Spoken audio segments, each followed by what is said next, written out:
Ya. Berdakwah ini teman-teman butuh ketenangan hati, kelapangan dada. Kita lagi butuh memperbaiki keadaan dia. Bukan bedain ya antara kita menyampaikan dakwah dengan kita menjelaskan sebuah hukum. Ada bedanya.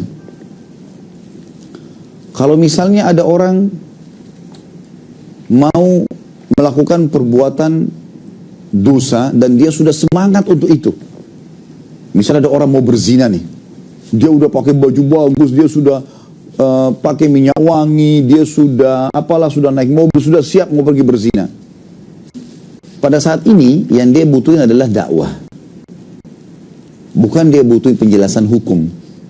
Kalau antum datang, jangan berzina masuk neraka. Ya. Itu Allah berfirman begini. Dia nggak bakal kena itu. Itu penjelasan masalah hukum. Dakwah itu adalah bagaimana menarik dia supaya tidak terjerumus. Ingat sabda Nabi SAW kepada seorang sahabat laki-laki yang datang mengatakan, ya Rasulullah, saya mau meninggalkan semua larangan agama, siap. Tapi izinkan saya satu, saya mau berzina. Di masjid nih, lagi banyak orang.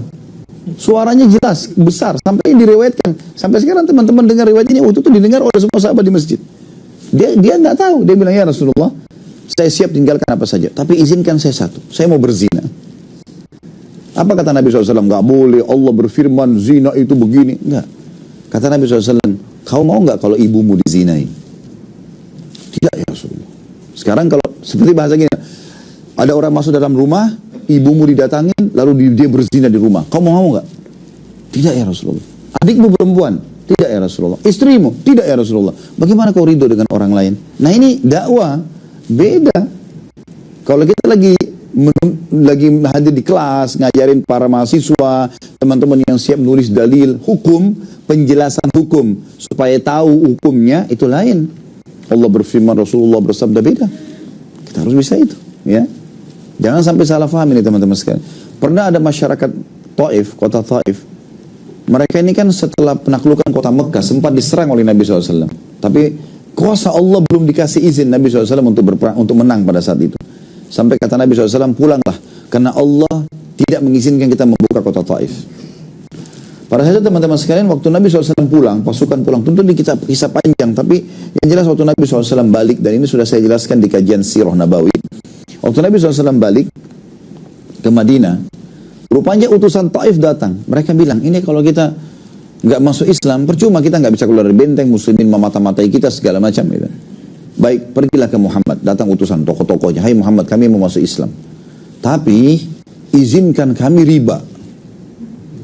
Begitu. Kata Nabi SAW, Allah haramkan, nggak bisa. Gitu kan. Nggak bisa praktek itu. Kemudian, mereka pulang lagi musyawarah. Gimana nih? Baik, riba kita terima deh. Nggak usah dilakukan. Minta izin zina. Hai Muhammad, kami mau masuk Islam. Kami siap tinggalkan riba, tapi izinkan kami berzina. Kata Nabi SAW, Allah haramkan. Nggak bisa. Ya. Kembali lagi musyawarah. Gitu kan. Hai Muhammad, kami siap beriman. Baiklah, kami nggak zina, kami nggak riba. Ada beberapa dosa disebutin gitu kan. Terakhir dia bilang, tapi kalau kami masuk Islam, ada patung kami di sana, kami nggak mau hancurin. Kalian saja yang hancurin. Kata Nabi SAW, baik, kalau itu nggak ada masalah. Saya akan utus orang ke sana. Diutus Amr bin As yang dulunya pemimpin Mekah, gitu kan. Juga mereka orang Taif tahu kalau orang ini penyembah berhala. Datang hancurin patung mereka. Setelah ratusan tahun mereka sembah sebagai Tuhan, akhirnya ditinggalkan oleh orang-orang tersebut.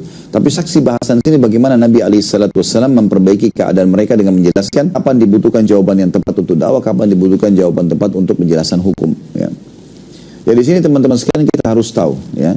Kalau ada teman kita mau terjerumus dalam kesalahan, pasangan hidup kita, anak-anak kita, bedain antara kita sedang membacakan sebuah pelajaran yang butuh dalil 1, 2, 3, 4, 5 karena orang siap mau mengetahui hukum. Kayak Bapak Ibu hadir di sini, siap mau tahu hukumnya apa nih, dalilnya apa, itu nggak ada masalah. Bedain dengan orang kalau dalam kondisi sudah mau berbuat dosa, mau bunuh diri, mau berzina, mau mencuri, ini butuh dakwah. Rangkul dia supaya jangan terjerumus, gitu kan. Maka itu poin juga yang perlu digarisbawahi teman-teman sekalian.